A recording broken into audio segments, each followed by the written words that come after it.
What's up, beautiful jellyfish? So, I already filmed this video on my new camera that I got for Christmas, and want to hear a cool story about how this camera that I'm using, that's 4 years old, is better than the new one that I got. So, I'm doing that. I got really excited. I was like, yo, we got a new camera, this is awesome, it's gonna be better, and then it wasn't. And you know, Paul knows things about technology, and he's like, Tracy, like, it's not as good. I was like, ah, it's fine, and it's not. So that's okay though. I'm just gonna refilm this video and hopefully talk less. So these are my 2016 favorites. Now, I'm not gonna be talking about magic cards in this video because I have a whole other video planned that I'm gonna talk about, like my magic year in review, where I talk about myself and magic progression and stuff. So these are just like random favorites that I want to talk about. So the first thing I want to talk about is my favorite band that I discovered. I discovered them actually in 2015, but I didn't start really listening to them until 2016, and that is the band You, Me, and Everyone We Know. All the stuff will be listed in the down below if you want to check it out, but they're just like amazing. I just really love them. If you like I like Panic at the Disco, 21 Pilots, Gaslight Anthem. If you listen to like bands like that, Fall Out Boy, if you listen to bands like that, you're probably gonna like them. They have a similar sound. They've been told that they sound very similar to Fall Out Boy. I love them. I love that all their songs aren't just about love and girls. They have a lot of songs about like bigger issues, and which I really, really like. And I don't know, I just relate a lot to like what the singer says a lot of times, and I'm just like, oh my gosh, like the band that like changed my life, and like really, and like, it sounds really cliche, but like a band that like I listened to when I was like really upset and things like that. So they're just really, really amazing, and I just really, really love them. And like for me to like a band, like I said, I started listening to them in I started listening to them in like March, I think, heavily, and maybe like February, March, and then I still listen to them now, and I still love them, and like I can officially say that they are my favorite band. That's a really big deal for me, because normally I like listen to stuff and then it, you know, I'm like, oh, they're still really awesome, but like they're not like my favorite or anything. They're just amazing. So definitely check them out. I've recommended them to so many people, and I feel like no one has really, I don't know if it's just that they haven't really listened to them, or like they haven't appreciated them as much as I do. So I'm kind of finding someone who is like, yes, I love them just the same as I love them. That would be really cool. So okay, then I have like 4 book favorites actually, because I'm a really big reader. And also like last semester, or technically 2 semesters ago, because I just finished my last semester of my undergrad, I took a literature of the Holocaust class, and you know, let me tell you something, it was one of the most challenging classes I ever took, not because the papers were like, oh my gosh, 500 pages, or like the books were hard. It's a difficult class because the concept of mass genocide is just extraordinarily difficult to wrap your head around, and it was a really tough class because that we read, I mean, just like some of the most important books in ever, I really think. So Night by Elie Wiesel makes my list because this is like 115 pages of just downright like terrifyingness. It's just like, and you know, I know so many, I hate to say like I know so much, but like I know quite a bit about the Holocaust, more than like just because of taking that class. It was like a 400 level English class, and it was like you know, learning all these things. So like originally Elie Wiesel wrote Night, and it was like over 500 pages, and then he condensed it into 115, which is just nuts to me.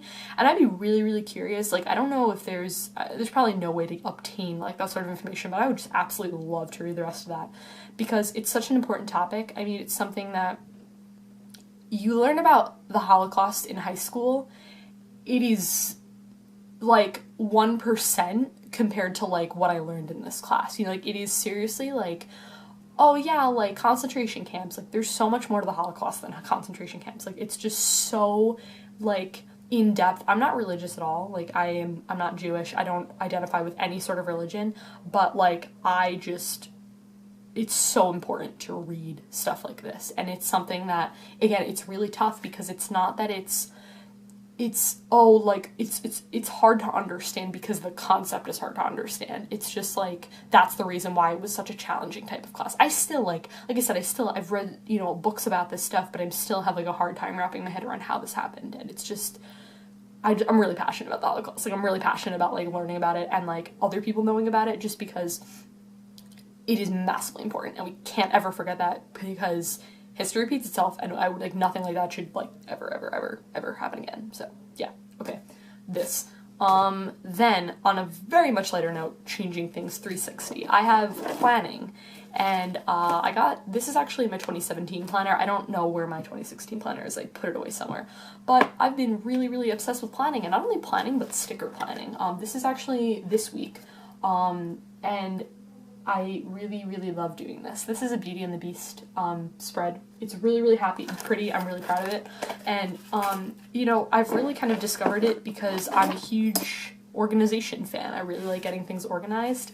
And I wanted to do it in a really fun, creative way. And that was just a good way of doing it. So I'm a huge fan of organizing myself. I talk about, like, planning videos, my work schedule, like, you know, my social life, appointments that I have, like dentists, doctors, that whole thing. So it's just really, really helpful in keeping order. It's definitely not for everyone, but it tremendously helps me. I was always someone, like, in school, when they would give out those school planners, I would actually use my school planner. Like, yeah, I'm into it. So, yeah, that's that.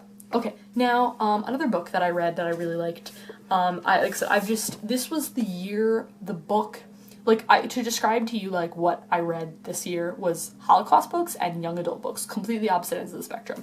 One book that I read that I really loved was George by Alex Gino.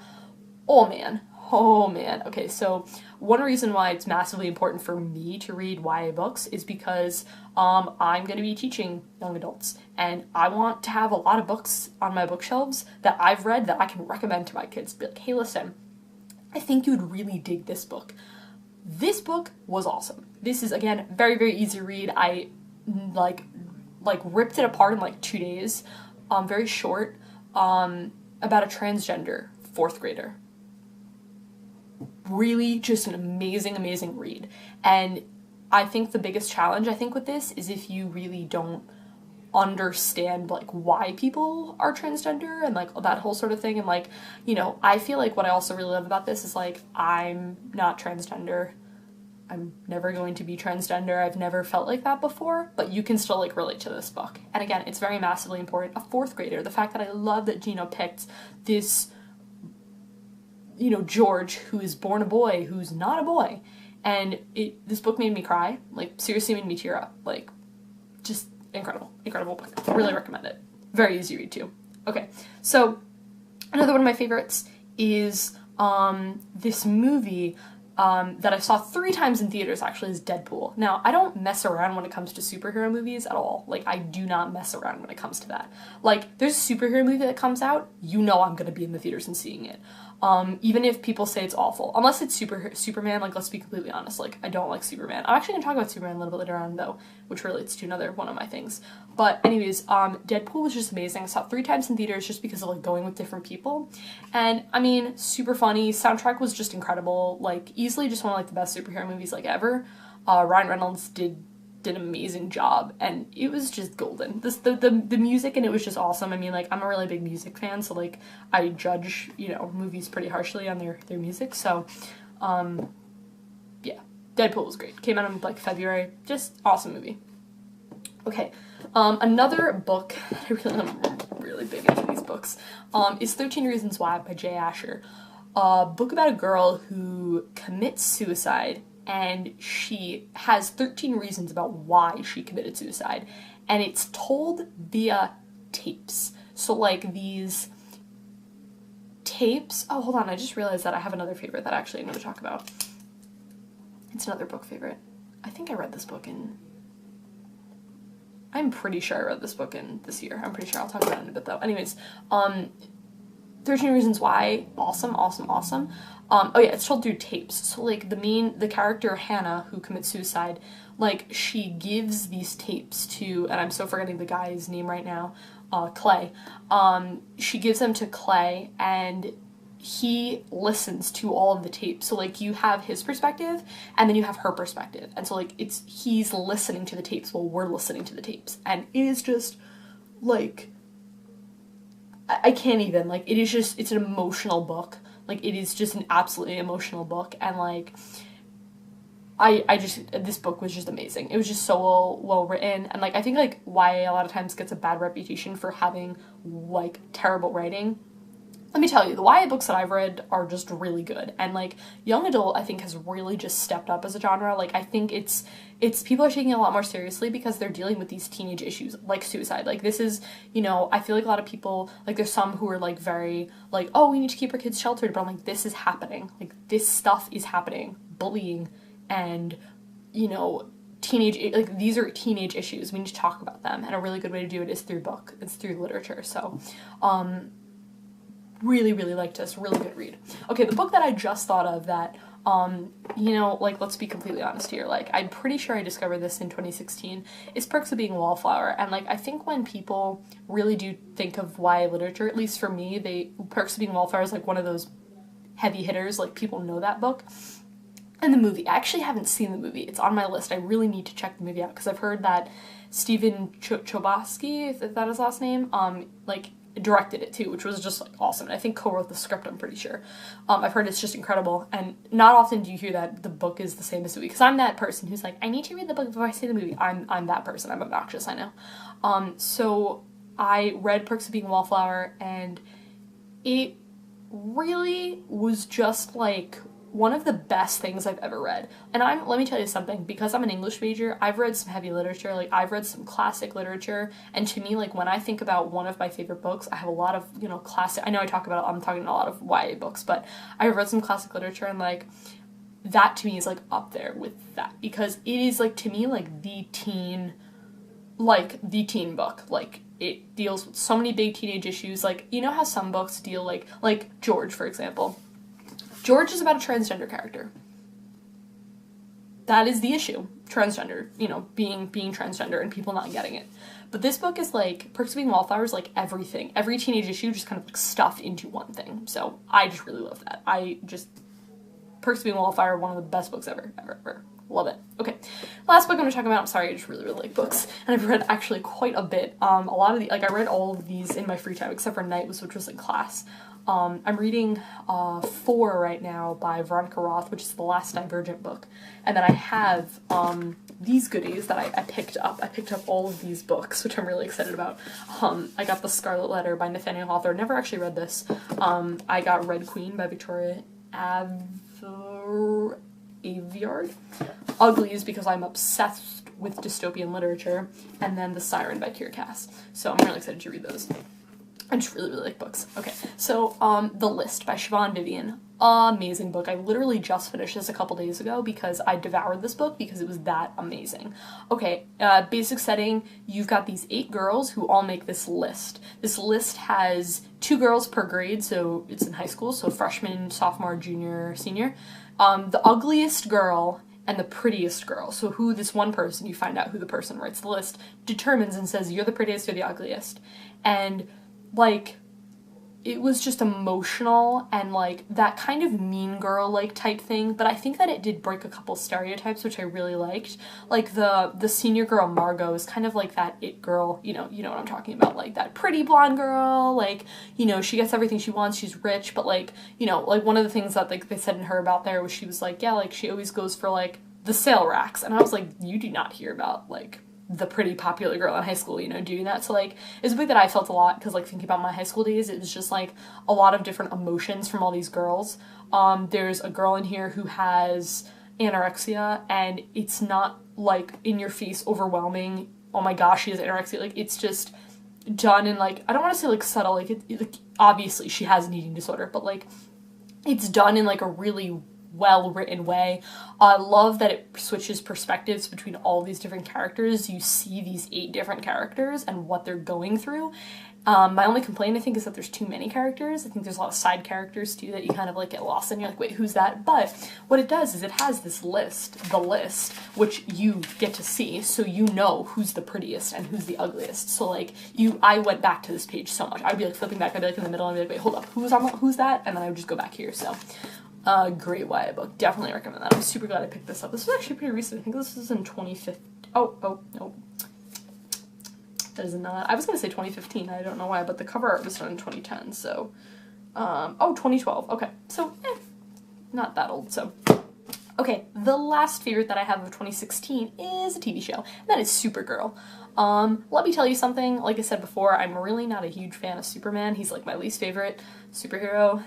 So I was really skeptical about trying Supergirl, but Paul was like, Tracy, we need to watch this show. So we did, and I love it. It is like, it's just amazing. It's just like really just straight up amazing. It has so many strong female characters in it, but it's not like, again, so I feel like a lot of times like shows, movies, whatever, books, like sometimes they're like, it's in your face. We are really trying very difficult to drive this fact home, and you're like, okay, you're shoving it down my throat, I get it. This is like very strong female protagonist, but I don't feel like it's in your face. Like, I think it's done in just a really great way. Kara, Supergirl, is just like awesome. Like, she's very funny, she's very quirky, she's very like in-depth, because I feel like sometimes during, a lot of people have this issues about superheroes, is like they think that the superhero is very like shallow and dense, but she's developed, she's fleshed out, she is a really awesome character. Her sister Alex is just amazing, which is just great. She's a very well written character as well. Their relationship is just, Kara and Alex, their relationship is amazing. It's a great sisterly relationship. Like, it's real. Like, it's real. I love that. And then I absolutely am obsessed with Cat Grant, who is Kara's boss. And Cat Grant is like, I was like, oh man, I'm gonna hate her. She's that obnoxious like boss lady. She's amazing. She as well has her own like story and her own character, and like, she comes off as a super tough lady on the exterior. You find out that she's a lot more sensitive. She's had a lot of stuff going on in her life, and this kind of broken relationship with her son, and like, it is just like a really, really great show. And like, if you're into, it's on Netflix too, which is awesome. I love recommending things on Netflix, though only the first season's on Netflix. Yeah, that's kind of a thing. The second season is out, or it's still coming out, I think. I'm pretty sure.